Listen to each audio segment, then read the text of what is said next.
Hello everyone, welcome along to the channel where today I'm going to try and work out just how old some of my King Dick spanners are.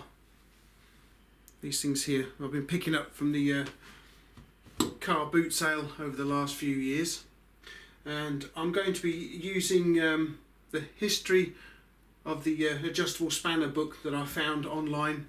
So I'm going to try and date some of these little fellows as you see them laid out here.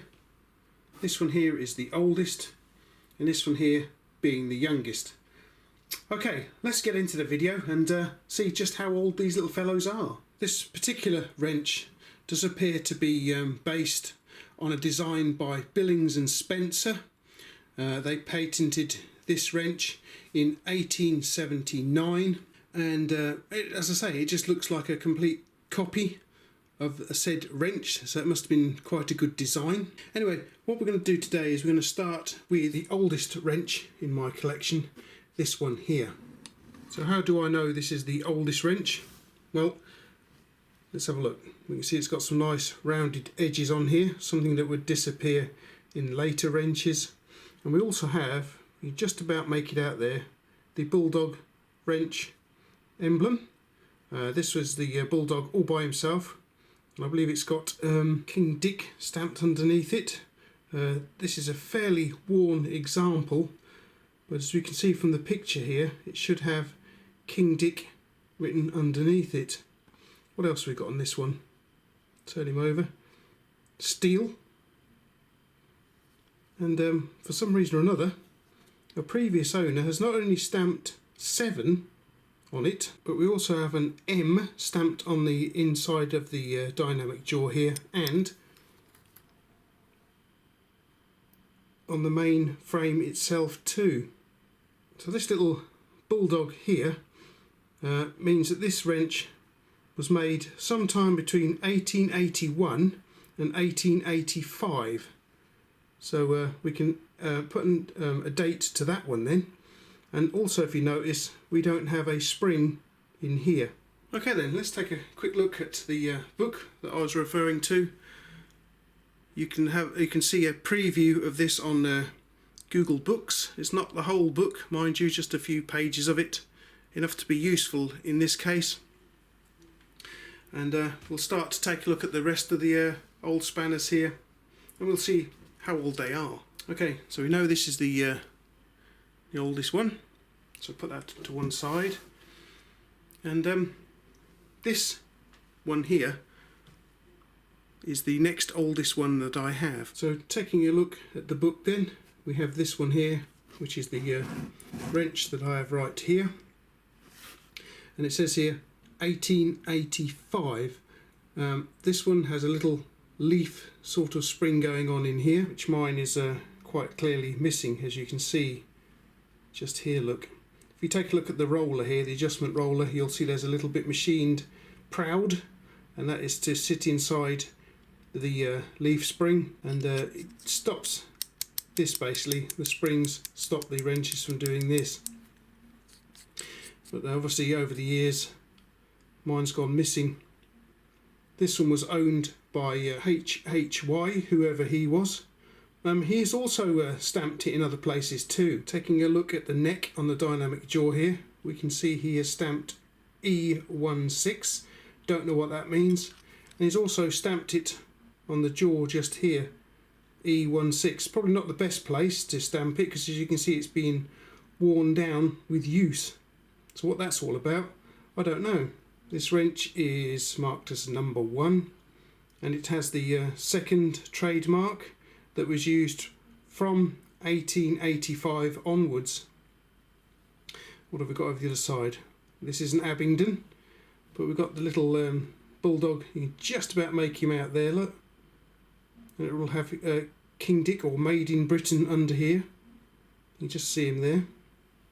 So this is my second oldest wrench, and as we can see, they've started to remove the nicely rounded edges here of the original wrench.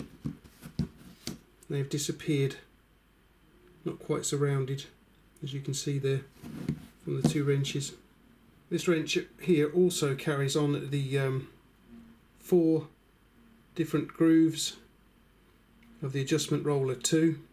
That would change in later wrenches. From what I can see, this style here with the little leaf spring and the 4 grooves here continued on until 1931 when things changed to this here. This is a rather beaten up example because it was owned originally by the Air Ministry. This one is from 1931, I believe. 1931 in there. As you can see, even the adjustment rollers taking a battering, but you can see we've got 2 grooves as opposed to 3 grooves on the original 4 high spots and 3 grooves. Now we only have 2 grooves, and this new style here would continue for a little while again. The leaf spring is gone. We now have a small coil type spring that fits inside the roller just here. I'll put up a little picture just here so you can see what the roller looks like on the inside. Again, we have the second mark. It says trademark.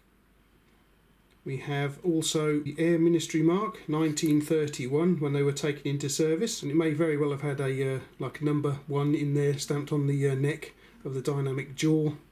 Any other marks on this one? Don't think so. Abingdon, and again King Dick and the Bulldog, as you can see there. Abingdon. Unfortunately, this example has taken quite a battering, as you can see. Look, so being owned by the Air Ministry, somebody's not really going to care too much about it.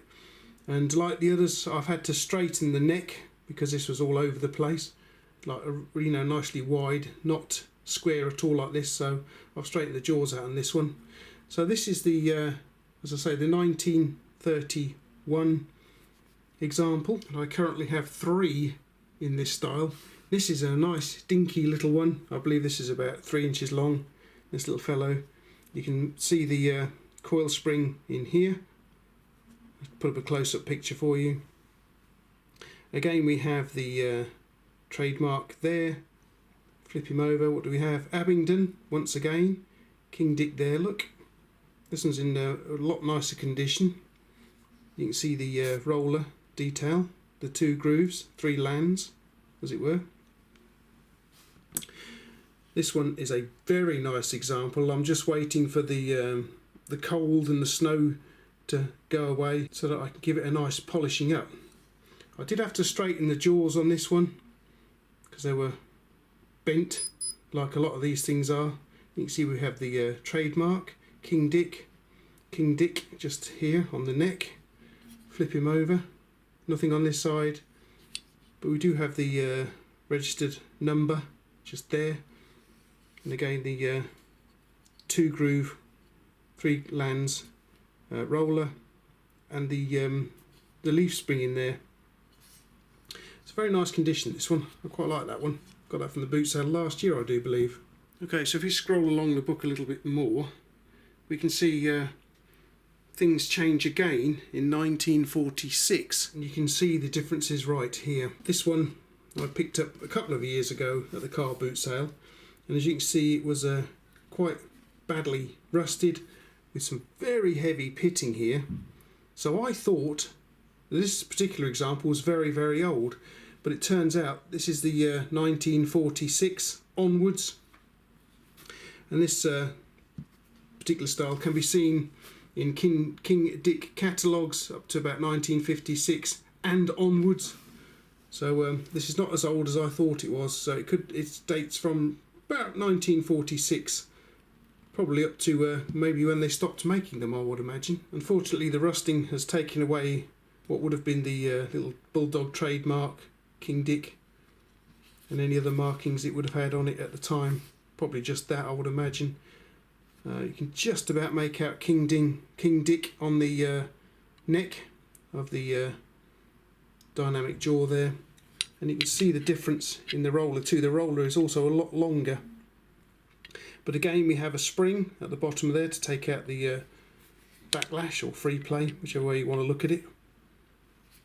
But again, basically the same design, just brought up to date a little bit. These are both 6-inch examples. when I get back out to the car boot sale again, I'm going to be looking for a 9-inch version for my collection. As you can see here, there's the 9-inch. I have the 6-inch and the other two sizes, but not the 9-inch just yet. So I should be looking out for that. Also, if we scroll down a little bit more, there we go. This is a 1933 style. It has slightly slimmer jaws on it, and I believe a lot of these ones went to the Air Ministry, so I should be looking out for one of those at the car boot sale again. I also have this Abingdon Eco here, and I believe these came out in 1908.